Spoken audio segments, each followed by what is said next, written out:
Today, we're going to talk about something many of us have faced at some point in our lives, trying to win back the heart of someone we still care deeply about. But here's the twist: we're not going to talk about chasing, begging, or pleading. No. We're going to talk about how to re-attract him without losing your power, your dignity, or your self-worth. Re-attraction begins with self-focus, not external pursuit. This truth may sound counterintuitive when your heart is still wrapped up in someone who's pulled away, but it's the most powerful approach you can take. When a relationship shifts and you feel the loss of emotional closeness or attention, it's natural to want to chase after it. You may feel compelled to call, text, explain, fix, or remind him of everything you shared. That response is emotionally driven and entirely human. However, what chasing rarely does is rekindle authentic attraction. It usually pushes someone further away. What pulls them back, what reignites their interest, is your shift from focusing on them to focusing on yourself. When you're constantly analyzing their behavior, their silence, or their actions, your energy becomes consumed with someone else's choices. You lose the power of influence over your own life. But when you turn that attention inward, something changes. You begin to reclaim your control, your sense of identity, and most importantly, your self-worth. Attraction doesn't grow in chaos or desperation. It grows in stillness, confidence, and clarity. The moment you decide to stop proving your value to someone else and start living like you know your value, everything begins to shift. You don't need to scream your worth when you truly believe in it. It shows. Re-attracting someone who has drifted away requires a different kind of energy. It's not the loud, obvious kind of pursuit. It's the quiet glow of self-respect and transformation. People are naturally drawn to others who are aligned, calm, and fulfilled. That means you must become emotionally centered. You focus on your physical health, your mental clarity, your goals, and the relationships that nourish you. You begin doing the things that used to light you up before the relationship, before the disappointment, before the waiting. You take care of yourself because you are worthy, not because you want him to notice. Ironically, that's exactly when people do notice. They see the difference, they feel the shift. And that shift speaks louder than words ever could. When you stop focusing on him, his social media, his messages, his reactions, you open space for yourself to breathe. That space is where healing happens. That space is where your true energy returns. And it's in that version of you, the woman who's not waiting for love, but radiating it, that he might feel the pull again. Not because you chased, but because you evolved, because he sees what he lost, because you stopped reminding him of your presence and instead became someone impossible to forget. Self-focus is not selfish, it's self-preserving, it's strategic, and most importantly, it's sustainable.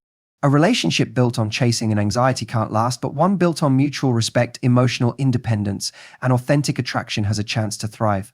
When you prioritize your peace, your passions, and your own growth, you naturally become the kind of person others want to be around, not just your ex, but everyone. This process isn't about manipulation. You're not playing hard to get, you're becoming hard to forget because you've returned to yourself. You've stopped putting your emotional life in someone else's hands and started holding it gently in your own. That's where real attraction begins, not with them, but with you. When you focus inward and allow your light to shine again, those who were meant to be in your orbit will find their way back, not because you chased them, but because you became magnetic. On your confidence is more attractive than desperation. It draws people in naturally without effort or force. When you radiate confidence, you create an energy that is steady, grounded, and magnetic. It tells the world and the person you're hoping to reconnect with that you are whole, regardless of who stays or leaves. That kind of inner strength doesn't just catch someone's attention, it earns their respect. Desperation, on the other hand, repels. It's driven by fear of loss, fear of being alone, fear of not being enough. Desperation tries too hard, talks too much, explains everything, and constantly seeks reassurance. It gives the impression that your worth is tied to someone else's validation. And the more you seek that validation from someone who's already pulling away, the more they feel the imbalance. People can sense when you're emotionally clinging to them, and instinctively they step back. Confidence doesn't beg, it doesn't plead, and it doesn't rush. It knows that what is meant will stay, and what is not meant will leave, and either way you will be okay. Confidence shows in the way you carry yourself, in your ability to walk away from situations that don't serve you, and in your refusal to settle for less than you deserve. It's about being self-assured, not arrogant or closed off, but calm in your own skin, even in moments of uncertainty. When you are confident, you send a very different message than when you are desperate. Desperation says, I need you to choose me so I can feel whole. Confidence says, I'd love to share my life with you, but I'm complete either way. That difference is profound. It shifts the power dynamic. Instead of handing someone the responsibility for your happiness, you take it into your own hands, and that's deeply attractive. In romantic relationships, people are drawn to those who know who they are.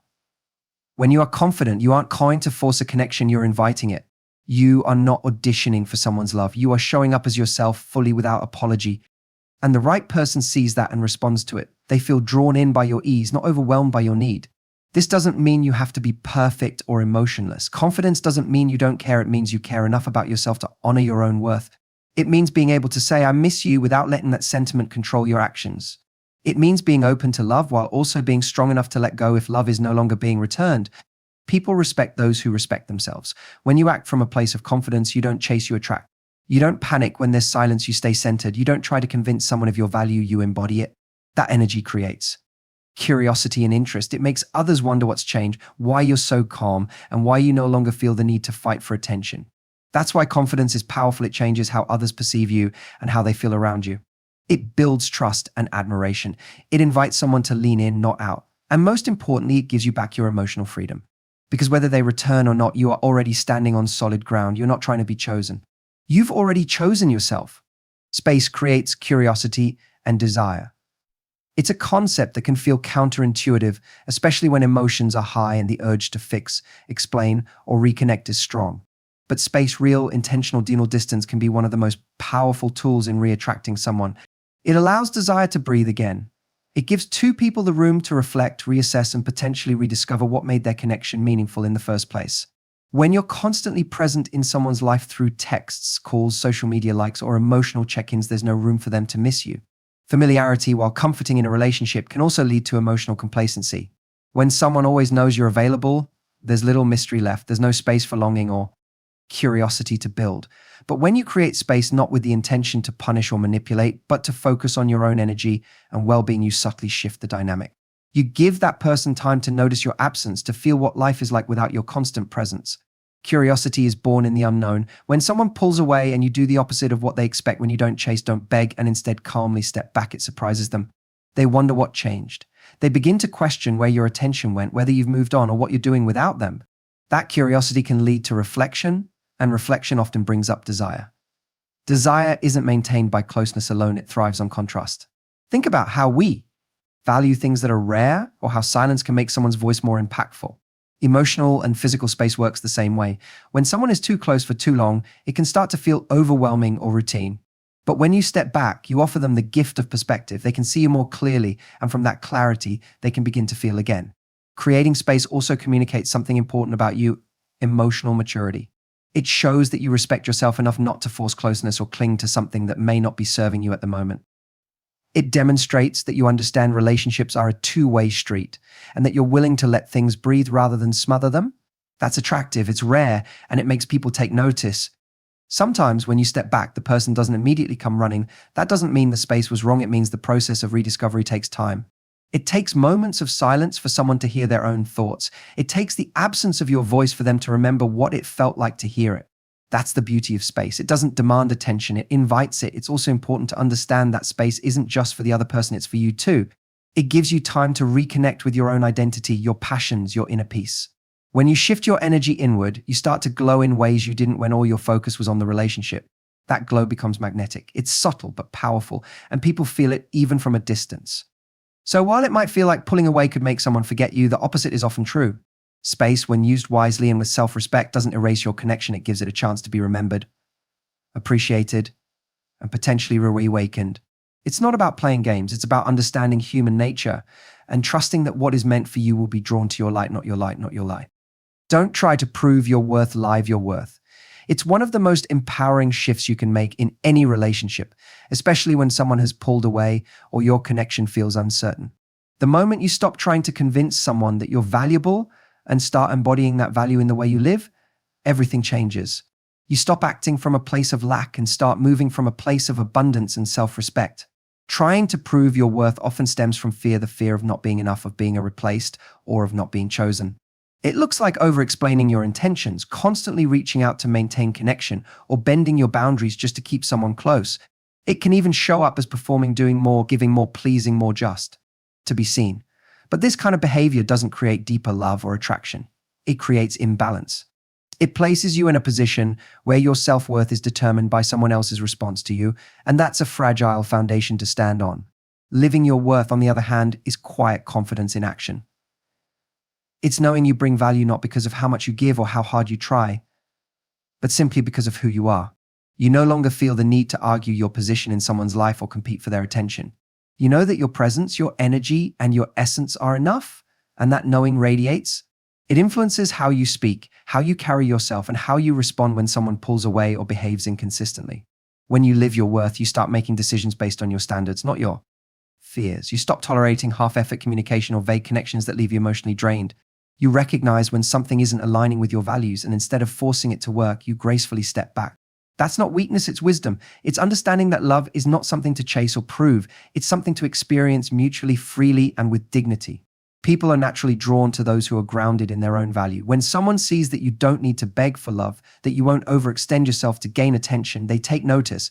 That energy is rare, and that's exactly what attracts someone in a way that's sustainable. They see your strength, your peace, and your ability to stand in your truth. And they begin to remember what made you special in the first place. They feel the difference between someone who's desperate for attention and someone who knows their worth and isn't afraid to walk away if that worth isn't honored.